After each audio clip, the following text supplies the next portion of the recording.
What is up, everybody, and welcome to the Heron Heads podcast.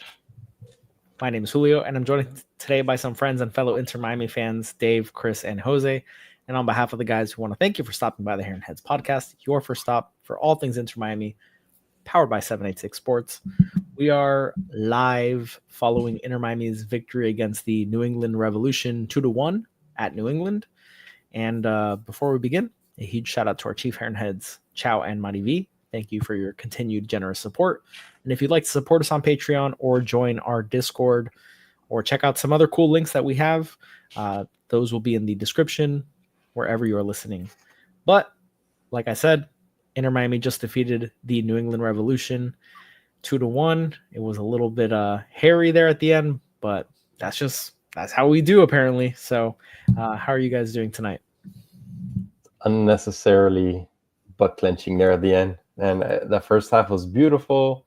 We got the brace.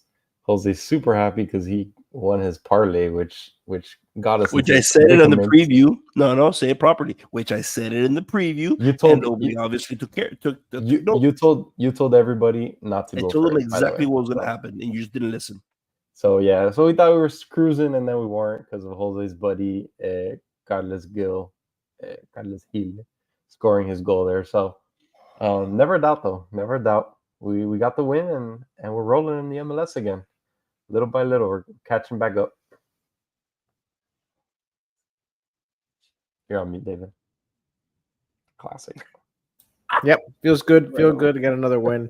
3 points are crucial. We're trying to claw back from all the games back that we are. So I mean, we have 4 games in hand leading into this one. Yep. So we have to start accumulating wins. So 3 points here, 3 points there. We want to keep getting those stacks. So it's one that was ripe for the taking. We made it a little more complicated by taking a gigantic nap in the second half. But whatever, we did what was needed, and yeah, there's little things to nitpick here and there, but you take the 3. Do you think that Messi even knows why they're called New England? It doesn't matter, right? It doesn't matter. That's the thing. It doesn't matter. We just go in there, we kick butt, we get out. That's it. I think you can say that about every single city that he goes to if he knows why. New England's a weird name. New England's like a weird name. It's not even. It's weird, like New York. It's not. But the area is not called. The area is called New England from. All right. We're getting a job. New England is a region, I think, is what Jose was trying to get at. Correct. David doesn't understand that it's a region. He thinks that's actually called the city. I think he thinks that's the actual city. Right. But no, I mean it's an actual it was a good win ultimately. Just continuing to streamroll, just past all of our opponents and just getting more points as we go. That's the name of the game right now, right? Playing lesser opponents, and unfortunately, we like to play down to our opponents, which sucks. That's what I saw today. Probably in the second half, we didn't do very well. It seemed more lackluster. We just weren't going after the 50-50 balls. We just I don't know if it's something we just get tired as well. I don't know if it's a mixture of all those things. Going into now this part of the season, we're going to be dealing with a lot of fatigue. Just from guys playing Wednesday, Saturday, just consistently for how many weeks? Like, is it 4 weeks straight now? Yeah, it's all July except for like one Wednesday. But yeah, it's rough. It's gonna be rough. So we're gonna have to do what Mascherano doesn't want to do, which is get into the back of the bench. You're gonna, God forbid, have to sit Suarez a few times. God forbid, put Obando in. Maybe we can. But Baltasar today, happy birthday, Baltasar. Sure.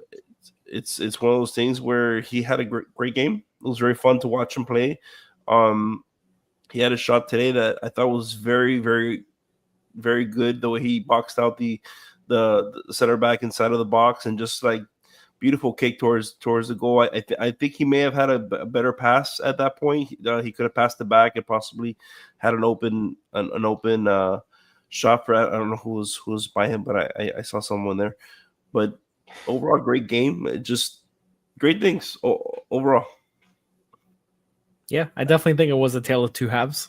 It seemed like in the first half we really dominated play, and then the second half we took the foot off the gas pedal, and I don't know if we're good enough to do that fully because it was New England Revolution who are in the bottom half of the Eastern Conference. And even they were able to get a goal back and then also create pretty dangerous chances that they just couldn't find either the last pass or the last touch or the last shot on. But we have a bad habit of doing this, and it's not the first time we've seen it. So we're happy to get out of there with 3 points. It was a very crucial 3 points as we, like David said, claw back in the standings and play through these games in hand that we have from our time in the Club World Cup. So another dominant performance from Messi.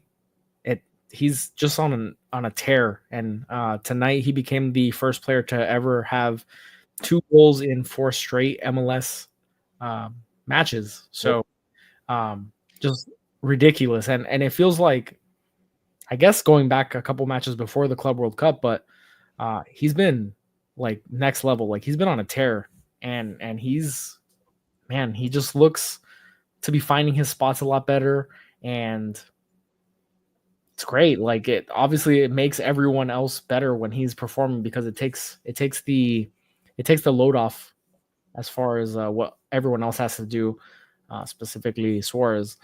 But a lot of good contributions all around. I agree. I think Baltasar was really, really effective today. He was a little reckless at times. Yeah, but I love that. We just got a bunch of guys that are just reckless out there. We love that when we're winning. Who isn't reckless? But his movement off the ball, I thought, was really good. Because it opens up space that's not usually there, and he's one of the few players that actually is willing to like make runs that has a little bit of pace to him, that it can be, or it has to be respected by the defender. So I like what Baltasar brought, and hopefully we see more of him moving forward. I'm sure we will, given the schedule coming up. Yeah, I like you said, Julio. I saw speed from him. I saw really electricity. He was electric. He was really out of the soles of his feet. But yeah, I saw like a rejuvenated player out there. He's young. He's shifty. He could go after the ball. He could play some defense too. He's not a defender by any means, but he's still pesky in the sense that he's on top of the attacker and he's trying to get the ball back, and his speed helps him attempt to get the ball back. And it's what we're missing. We've been calling for speed for a while, and he brings out that look to our midfield that for the most part is pretty slow. We don't have that, And most importantly, he brings another element to the team. It's somebody else who's not afraid to pull the trigger. Yeah, that's something that we've been clamoring for really since Rojas left, and that's something that he showed early. And the announcer was quick to say that Luis Suarez was upset because he felt like he was open. Well, how many times have we been upset because Luis Suarez hasn't done something right? So, like it's good to have another option, and there will always be somebody available to do something as well. But we can't just always rely on Luis Suarez and Messi down low in the post. Like it has to be coming from the outside as well. And if we can get that, and with any kind of regularity from Baltasar, that's fantastic. I don't think he brings like any kind of speed to our team. I think what he does is he raises the level of speed that we have, but I don't think it's enough to really threaten that way. I still think Allende is probably more fleet of foot than him in a straight line in those situations, but absolutely he does bring more than some of the players that we've seen in the past. So that is good that it raises the floor for us a little bit, but I don't think it adds like a true element. Like if we had Fafa in there, like it's not that type of speed. But overall, like you have to be happy with what we saw. A little bit aggressive. I think that's the only negative that you can really say. He seemed like he was playing a little reckless out there, but it's his birthday. It's his first start. He hasn't played a whole lot, so you kind of let it pass. The more he plays, the more comfortable you expect him to get. And you expect even better play as time goes on and he becomes even more familiar with his teammates and his teammates become more familiar with him. Overall, really, really happy about that. Agreed. Yeah, and again, we have to get these results, especially because the next few matches are against much stronger opposition. So really important 3 points tonight.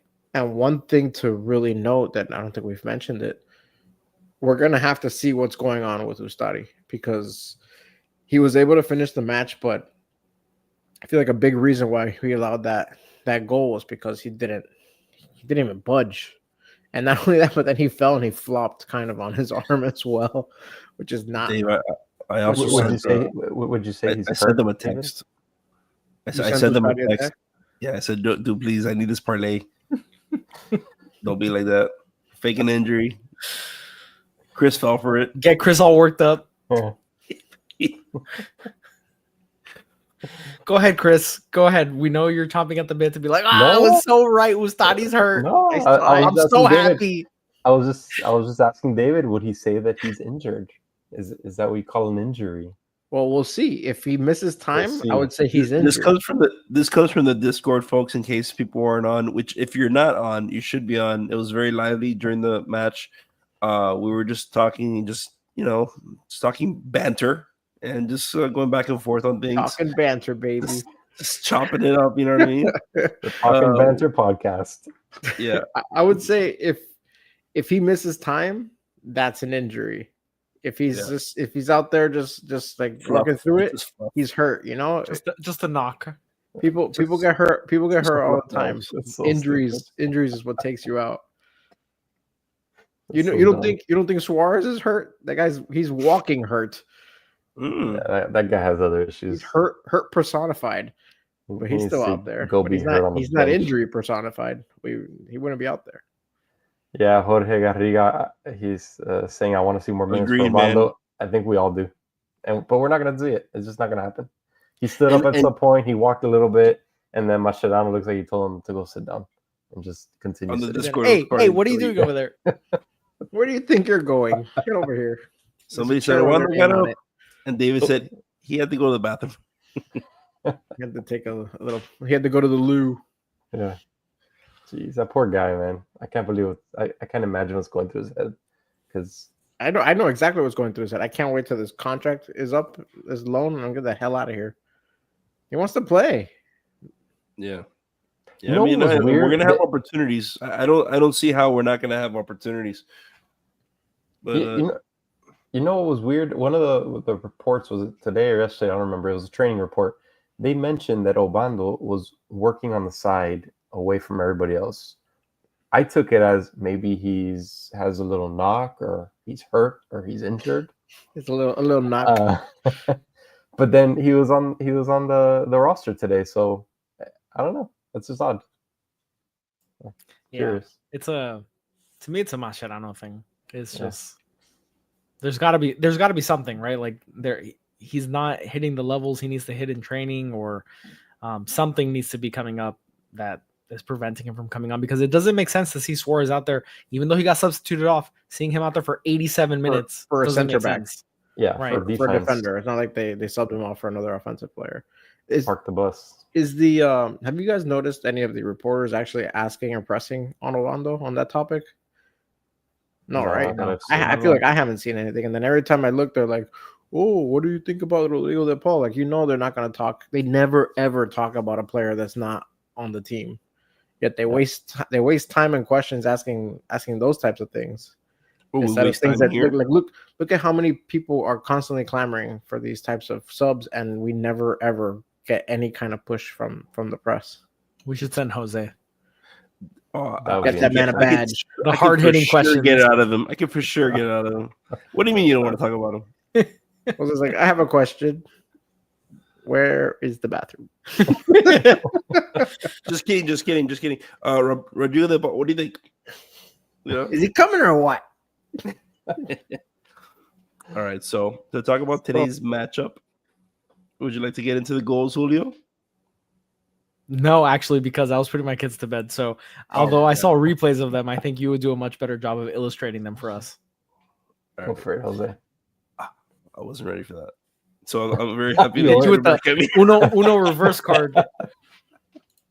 From what I recall, I know Messi scored both of them, and I thought they were great.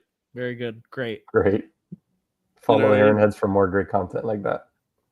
Yeah. So Was the first one the ball that the defender headed back? Yes. Okay. So Yeah. the defender for New England, in the process of trying to clear the ball, heads it back towards goal, and it was in no man's land, and Messi was able to just get onto it. And just, I mean, he hit it right over the right side of the keeper's leg, who was outstretched, but caught it sort of like on a half volley, and it just like went to the bottom corner. And then on his left foot. It landed like right on his left foot. It was perfectly placed, like right place at the right time. And then the next one got me. Doesn't move so much. It's crazy how he just finds just himself there. It's insane. The next goal, I think there's a lot more to take away because Busquets played a great through ball to Messi, perfectly weighted right into space. Messi got in behind the defenders, and then he put it far post on the keeper. But we had mentioned Messi didn't even have to touch it. He just in stride took the kick, took the shot. A couple episodes ago, we were talking about how Busquets really didn't have a lot of goal contributions, and seeing that particular play. And I think this is like a ripple effect of Baltasar, where because of the runs he's making, there's different types of space available for other players, because Messi got in behind and the defender that should have been there was way out of position. He was like way up. I don't know. I need to go back and see exactly what was going on and why he was pulled so far out. But Messi was able to get in behind, and Busquets hit a great ball. And like you said, it was just right on his foot. And he didn't, I mean, he obviously still had to make a clean connection with the ball, but overall, like, that's what we want to see. And we haven't seen that from Busquets in forever. Like, It's not like he has racked up assists at Inter Miami, but we know he has the ability to do that. And that play hasn't really been available to him to do. So it was really great to see that take place. And I thought that was a goal that you can take away from the match and be like, that's replicable. And that can be something that we implement into the game plan moving forward. Those are not like a set play, obviously, but during the run of play, something that can be looked for as far as the different attacking opportunities. So I thought that was a really great goal for the team to score. The other ones, like right place, right time, Messi's just aware of what's happening at all times, and he slots it home. But the second one I thought was really, really great. And it comes at an interesting time that all this Rodrigo de Paul is going on, the talk is going on, and the whole DP situation. Is Busi going to come back next season? And it's just interesting because the rhetoric right now is that Busi's towards the end of his career. Is he worth all of that money as a DP spot? We get this younger 31-year-old midfielder that could really bring some nastiness to this team, while also still making proper passes but playing very good defense at times. So it's a trade-off. You see Busi do this. We haven't been seeing him do it often lately, but it's things that the team's thinking about as well, I'm sure. So it's just interesting. I thought it was funny for him to have such a nice play like that while all these talks are also going on. You did see him. Sorry, Dave. You did see Busi for sure. I feel like he played like he has ants in his pants today. I don't know if it has anything to do with that, but I'm just saying I saw a little more anxiousness today in his play. Like all of a sudden he was running. He was running up the pitch to just try and keep the ball going towards the back end of their back line. Did you guys notice that? Like I never seen him run so much just on defense. I was gonna say the same thing, Jose. That you saw a little bit of maybe a fire was lit underneath him. Not only is there talk about possibly replacing him, but the rhetoric is that this is the end of the line for him. So if that's not something that he's thought of, then absolutely this talk about what a slam dunk replacement this would be, and if anything, an upgrade from Busquets, even though Busquets in his prime blows the doors off of Rodrigo, but that has to ring a bell with him. And absolutely, I noticed in this match that all the things that I had been nitpicking on him were not present. The arguments with the refs, the giving up on plays, the going after the plays, and then you have that beautiful, beautiful, beautiful pass to Messi. Like these are things that we haven't seen. Like if he played like he played today, and not even with that pass, like let's eliminate the pass because that doesn't always happen. But if his just standard play was how he handled himself today, then there wouldn't be an issue with him moving forward. Yeah, resign him. He's I'll fine. consider him being next to yeah, exactly. You wouldn't have that. You wouldn't have that doubt. The problem is we haven't really seen that at all this season. So do you then to kind of do the counterpoint to Chris's argument is that I understand that what have you done for me lately? So this match was really nice to see. But this is also one of the worst teams in the MLS. Right. And the drop off in talent between what we were seeing in the Club World Cup and this league, he should be doing that on a regular basis. So that's my counter argument is let's string a few matches like this together and not revert back to what we've noticed all season long. Yeah, and I think that's a good segue into Jose's favorite segment on this show, because I think a number of players had good matches, but why don't we find out who was the most and least of the match? Sometimes may be good, sometimes may be shit. And now it's time for Jose's most and least of the match, presented by SofaScore. Oh, Jose's on mute. I went super hard, dude. I'm not gonna be able to replicate it, so I'm just gonna go right into it. Well, guys, another day, another man of the match, least of the match. That's it. That's right. What do you guys? Let's have at it. What do you guys think? Who's the man of the match? Messi. We gotta obviously. It should be man of the match besides Messi. Damn it, Chris, you ruined my one-liner. You ruined my one-liner. This has been a disastrous segment for you, Jose. Jose's favorite segment starts on mute and then gets his one-liner killed by Chris. Just killed. Sir Brace a lot. We have to exclude him. All right, so outside of Messi, I don't even feel it anymore. So outside of Messi, who was the most of the match? Right. I'm gonna give it to. Let's go Baltasar. I thought he was fun today. I'm gonna go with Busquets. Let's give the man his flowers. I said that he's been playing like garbage all season, and today he did the opposite of garbage. So I'm gonna give him the second best match rating. And I know the yellow card will bring down his score a bit, but I thought Redondo had a good game. His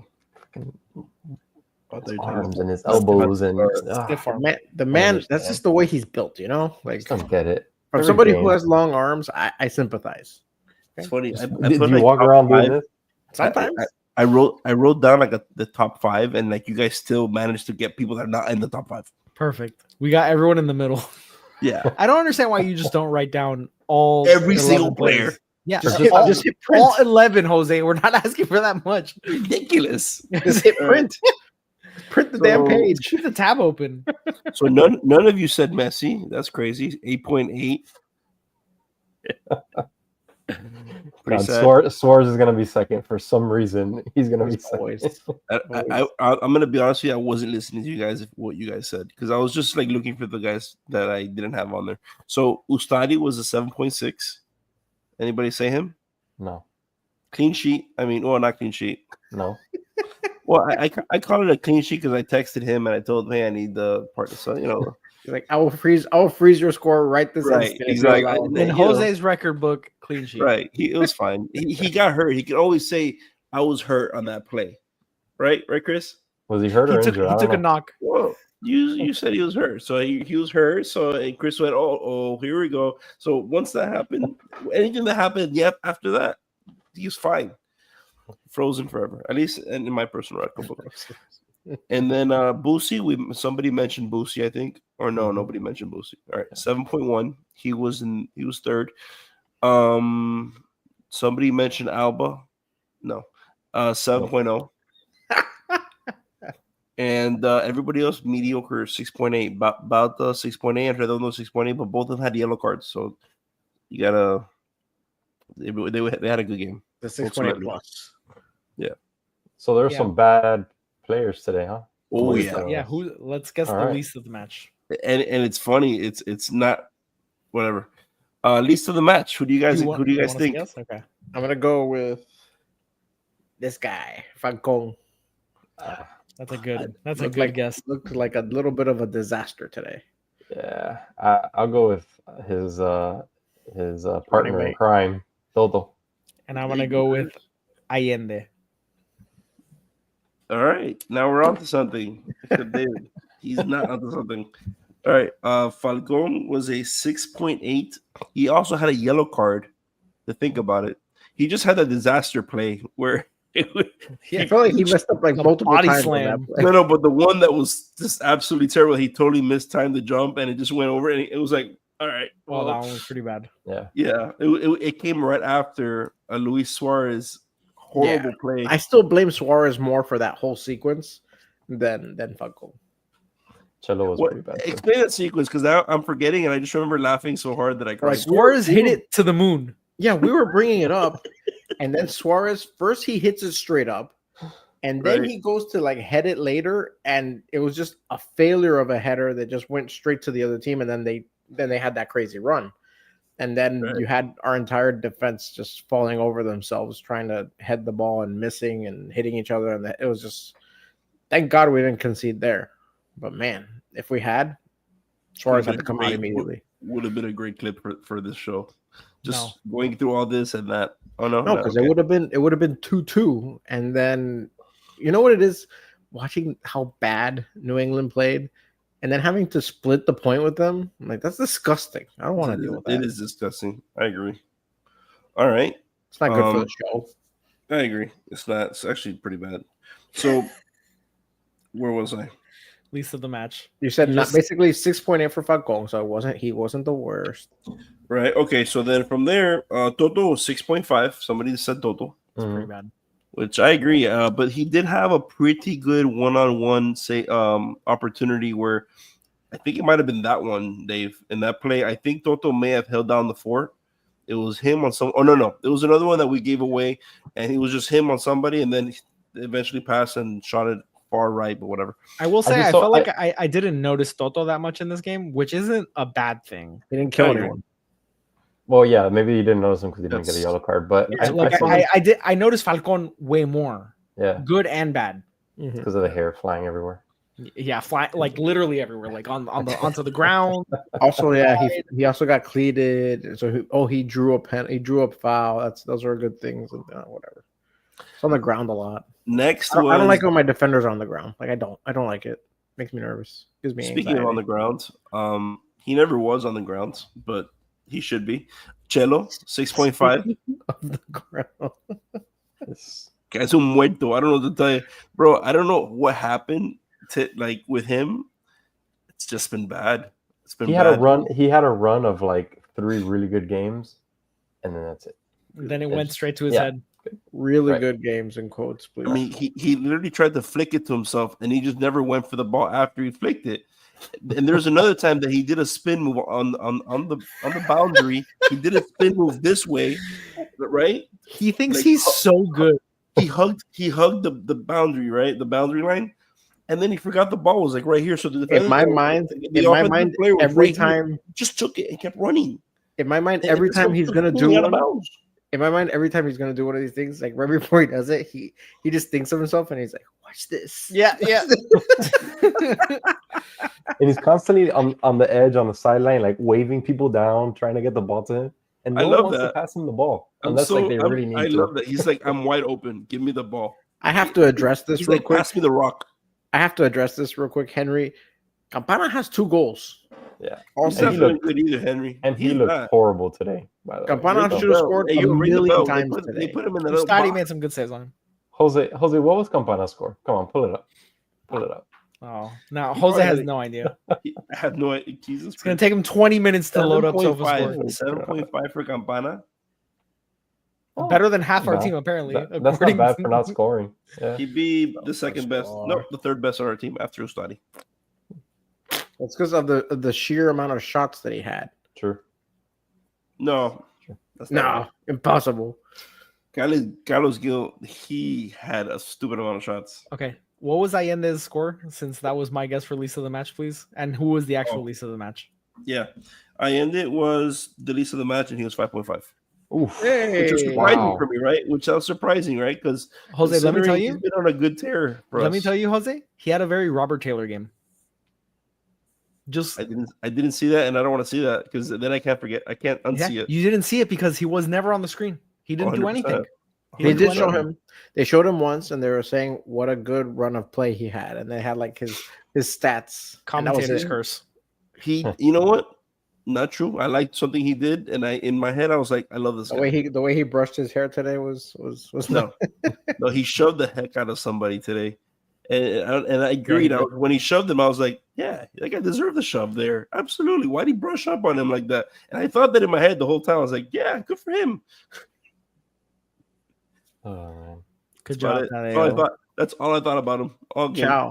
Chow's asking if this game was worth a recap. Maybe, maybe not, but this is more than just a recap. We're also going to preview the next match. So, yeah, Jose's ready. Stay tuned. Jose has all the stats. Let's jump into it right now, actually. Jose, who do we play? You guys want to talk about the PSG Real Madrid game? No, not really. Not at all. Jose, who do we play on Saturday? Wow. We play either Nashville or Cincinnati. I know that. It's Nashville. It's a 50-50. Oh, damn it, Chris. I'm going to play a little game with Was it wrong? Wrong. I said it was 50-50. Make a choice. Yeah, Nashville. Okay, because we played Nashville and then Cincinnati. That's fantastic. There you go. We're previewing both of them right now. Let's go. No, I'm kidding. Just the one. Right. So, are we done with this game? Anything else to talk about this game? We're good. I don't know if there's too much more to glean off of it. I thought the second half was really bad. Like I hate taking the foot off the gas pedal the way that we do. Like it's too much a decrease in intensity, and we're just like we're not PSG to speak about PSG. Like we can't cruise in the second half against anyone. But also, if you're gonna park the bus, make the subs to park the bus. Yeah, totally agree. Totally agree. I hated like watching Suarez after Carles Gil scored the goal, and it's like Suarez is out there meandering about while New England gets the ball and can pass around him. I'd rather have like even Fafa out there, even Ryan Saylor out there as an extra body, even the David Martinez substitute, which was eventually what happened. Like just another player to like actually chase and pester so that the looks that New England generates aren't so clean. Like we did an okay job once we got to like the added time, but man, like from the point where Carles Gil scored the goal to the 90th minute, we were really poor, like really, really poor. Because usually the other players are attacking. So he was meandering when we're just sitting back, which is not good. I'd rather have him meandering in our attacking third than in our defensive third. Yeah, be more of a cherry picker as opposed to being a cherry picker when we're not going to push the ball. Horrific. Yeah. And you're not going to outrun anybody either, right? He's also not going to outrun anybody. So if you're going to have him up, you might as well have somebody that can absolutely blow the doors off of the team. In most cases, he's going to be offside, so he can't even play the ball once it gets played up to him. Bro, there's a time when Baltasar had the option of passing it, and when he made a run, it looked like you could, bro. If you're Baltasar, you can see on the TV, like he was gonna run, right? He was getting going, and Baltasar looked at him and he's like, "What's wrong with this guy?" He looked at him. I was like, "I see the run you're making. I'm going back over here." We're never gonna see him again. We're never gonna see Baltasar again. Happy birthday, never again.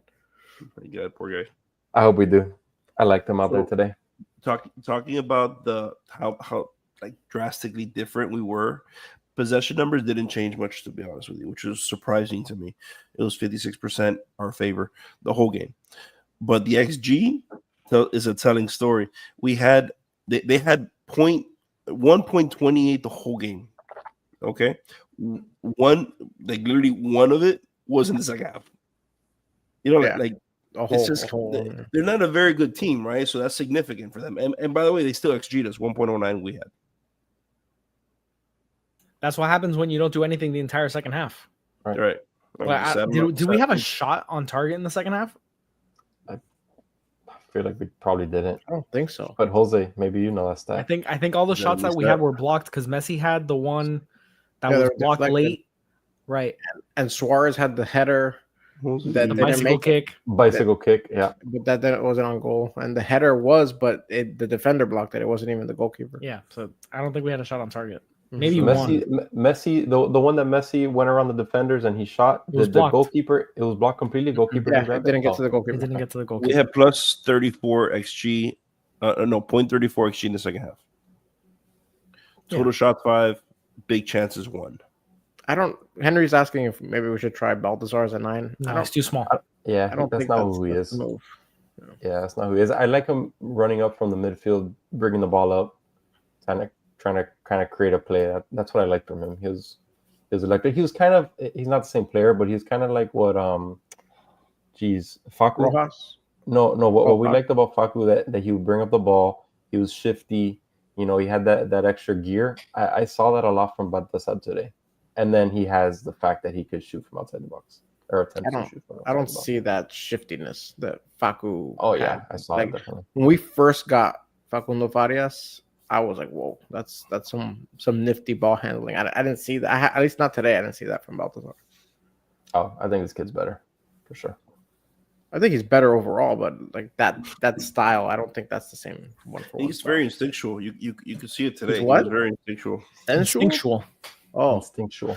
I thought it was He had a sensual. nose for the ball, I would say. That. How about that? Let's move on to Nashville. Unless you guys want to add anything else about this game. I think we've covered it pretty well. I don't think there's a lot because again, the second half was just Snoozeville. 75 minutes in, we were falling asleep. Yeah. So Yeah, we're upset about the lack of subs, particularly with the style of play that we're trying to do, which is park it. And we did not do anything in the second half, so sounds right. yeah. So let's move on to Mukhtar. Am I The right? origin of the Mukhtar Doghouse, Nashville, our biggest rivals from Messi's first season, perhaps. Yeah, it's I feel like we played them 20 times last season. A million times, it feels like. Yeah. This season we haven't, or maybe we played them once this season. I don't know. But last season we played them like every other week. So it's fun. I mean, they're in great form right now. Yeah. They're playing out of their minds. Hani Mukhtar is playing very, very well as well. I know we may put him in the doghouse. I don't know. But yeah, man. The only question mark, I haven't looked. I know they're playing today. Yeah, they're playing right now. It's 2-2. but Sam Surge was injured, which would be a big hit for them. Ooh, that's he just scored a goal 6 minutes. Just scored a goal. Okay, so that answers my question. I wasn't sure if he was playing or not. I know he was. It was a penalty, but So he was out this past weekend. So there's our answer. So Sam Surge is going to be playing, which is not great for us. But they're in great form, man. They're one of the top teams in the East right now, and this is a match to really make a statement. We have the next 2 matches to make statements, but this is the first one, and we have to go out there swinging. We can't do this crap that we did today of even if we go ahead a goal or 2, we can't just take it easy. We got to keep the pedal to the metal, foot on the throat, and just keep going for those scores. Keep trying to attack, because if we do this, we're gonna lose. Yeah, all the sayings, all of them. Yeah. Nose to the grindstone. That's right. That's right. thank you. Yeah, Nashville's very dangerous. They're undefeated in their last 14, and they're probably one of the hottest teams in MLS. Not named Inter Miami. So hot right now. So you know hot. what? You know what? PSG was one of the hottest teams, and we matched what Real Madrid did. So Okay. how about that? Super relevant. How about that? No, actually, we did better than Real Madrid. Sure, if you say so. Nashville currently sit second in the East behind Cincinnati, but just 1 point behind. Their goal differential is 14, plus 14, and that is second in the league to San Diego. So they score and they defend well. Mm-hmm. Inter Miami score and defend poorly. So we'll see which of those 2 wins. But yeah, Nashville, I mean, like I said, one of the best teams right now. And it's gonna be fun. We've had some pretty epic battles with Nashville in the past. I thought we were going to rest some of our guys today for it, to be honest with you. But Yeah, I don't think we can though. I think we need these easy 3 points. What are you talking about? We rested Luis Suarez. He didn't play like 5 minutes. 3 minutes, I agree. But actually, 8 minutes because of +5. Well, it's just one of those things where I do think that we play up to our competition, also, guys. So Yes. that's the one thing that I have noticed with this team, that like we play a Porto, and all of a sudden we're better than Porto. We're playing at their game, and we're doing great. Let's see how Nashville decides to play us. Are they gonna do the low block? Are they gonna try and match us? Player by player, and not necessarily just try and make it hard for us, but play their game, right? Because they're a very good team themselves. So I'm wondering if they're gonna try and like bend to us instead of just play their game. Yeah, we saw them last. It was the last year. They loved playing that low block against us, and it just became just a boring match, and it didn't see much. So hopefully they don't go to that level. But they also don't have the same personnel to do that. Like their defense has changed a lot, and I think they are much more of an offensive-minded team this season. Is Zimmerman still out? Yeah. Their attack's on fire. Sam Surge leads the league in goals. I mean, Mukhtar is one of the top. Is also one of the top in goals and assists, to be honest. So they are a different team. Hopefully, I rather see them try to open up the attack a little more, because I think it benefits us, to be honest. None of us like seeing that low block. We've spoken about it multiple times. So hopefully we do see a little more of that open attack to give us more chances on these counters, and just in general have more space to work in the middle. Correct me if I'm wrong. Do you guys think that they use Mukhtar like today, like Carlos Gil, the way that we just saw them utilize him in the second half? I feel like the same style is what we're going to be seeing with the offense going through Mukhtar. So I feel like if we just do what we always do, just focus on him. I don't know if their attack is as potent. So maybe that's what we're going to try and do. It'll be interesting if we have like a Yannick Bright out there to really try to neutralize that. We don't have that, because Redondo's the closest thing to a defender in the middle that we have right now, and I don't think that's Redondo's, like, that's his strong suit. He's a good box to box, but I don't think he's like a shutdown defender. Whereas Yannick Bright gets on after people and makes their life a living hell. So we don't have Bright, we don't have No Allen. We don't have even Frey. So we like the guys that we usually rely to really just pester guys on defense. We don't have them. At least if we have the same group available that we had today, we don't have them for this next match. Now things can change, because Yannick Bright was practicing. I think Ian Frey was practicing as well. Or no, Ian Frey was out of practice, but at least Yannick Bright was practicing. I think if we were able to get Yannick Bright, there's a really good chance that we have the Haney Mukhtar doghouse reinstated. Yeah, Jose, to answer your question, in my opinion, the biggest difference is that Nashville has a good number 9, and New England didn't, to be honest. You could say he made some nice saves by Ustadi or whatever, but the level of the level of skill there is completely different.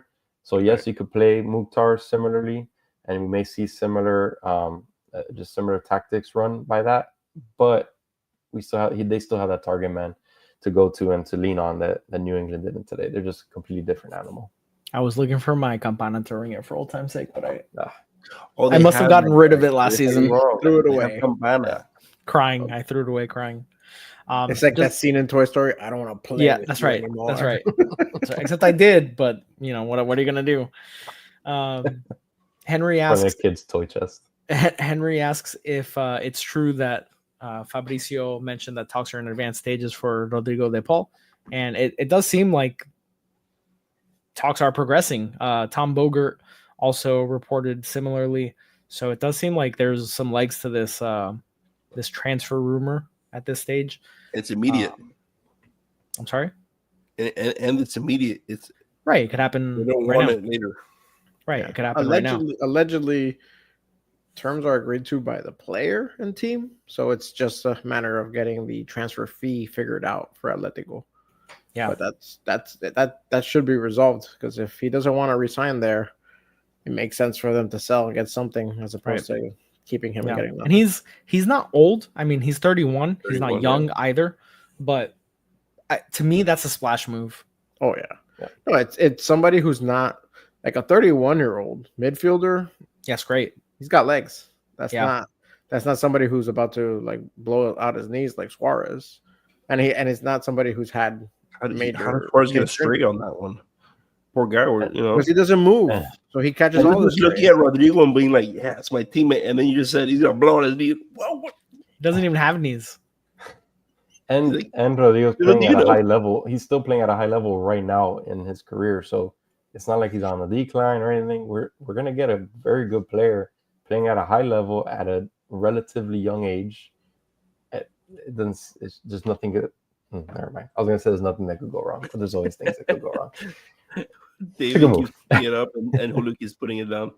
Campana should have had a hat trick. He can't score. You know who we should blame for that? He refuses to score. It's Suarez. That's what he learned from Suarez in his time here. He just refuses to score. I don't know what it is.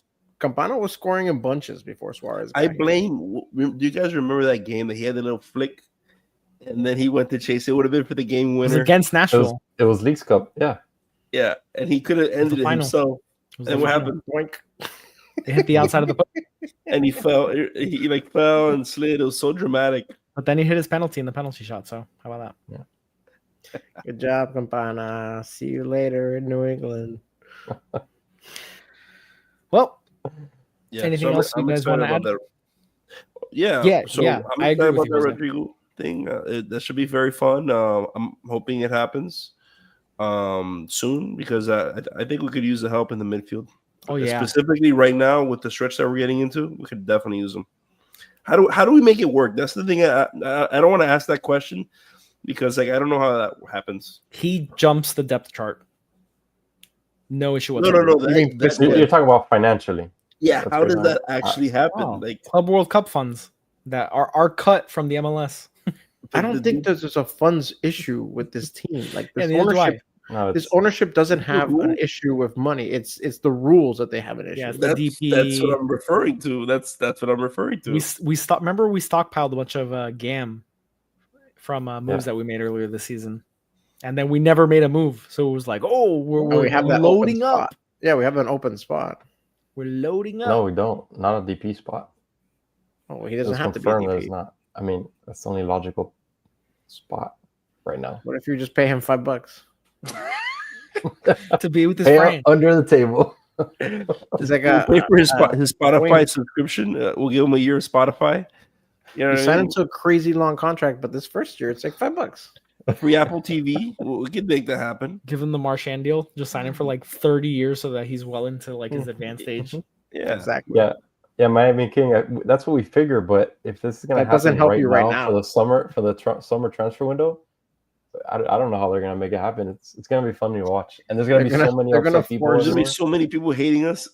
It's so awesome. They're going to force Suarez to retire on the spot. Yep. They're going to put him out the pasture. Atletico Madrid is going to eat up all of the salary that they owe him, or some crazy thing like that, or it's going to be something that's just going to upset everybody in the MLS. It's going to be hilarious. Let me see. Mike, what we did was we played rock, paper, scissors, shoot before, and we're like, Dave, you lost. You shaved. And we do that every few weeks. You know, I never lose. Happens. I'm always the most advanced. Yeah, he always wins. It's crazy. Julio cheats. That's right. I steal the signs. He has a club fist. He just says he threw whatever the winning thing is. What are you talking about? That's totally paper. That's right. All right. So Nashville on Saturday. That game is at what time, Chris? 7:30. 7:30 it is. So we will be live post-match to break it all down. Thank you to everyone who joined us on the Heron Heads podcast, your first stop for all things Inter Miami, powered by 786 Sports. Hit the like and subscribe buttons if you haven't already and are watching on YouTube. Rate us on Spotify and Apple Podcasts or wherever you're listening. It really helps. And check out our Discord. It's a lot of fun. Have a good night, and we'll see you guys on Saturday. We'll be right back.